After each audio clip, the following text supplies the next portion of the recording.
કમોસમી વરસાદ થવાની શક્યતા રહેશે.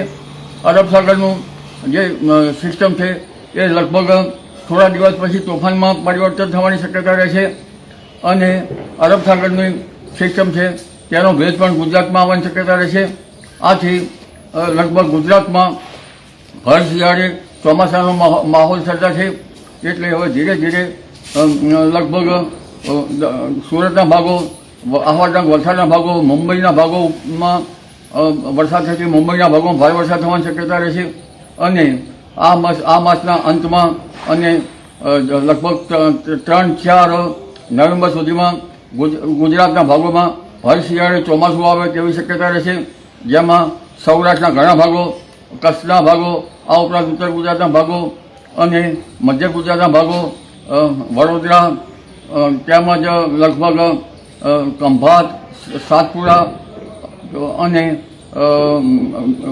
મહેસાણાના ભાગો, બનાસકાંઠાના ભાગો તેમજ પંચમહાલના ભાગોમાં કમોસમી વરસાદ થવાની શક્યતા રહેશે અને આ વરસાદ જે છે ભર શિયાળે ચોમાસા જેવાની શક્યતા રહેશે. પણ સૌરાષ્ટ્રમાં કેટલાક ભાગમાં અતિ ભારે વરસાદ થવાની શક્યતા રહેશે. જી.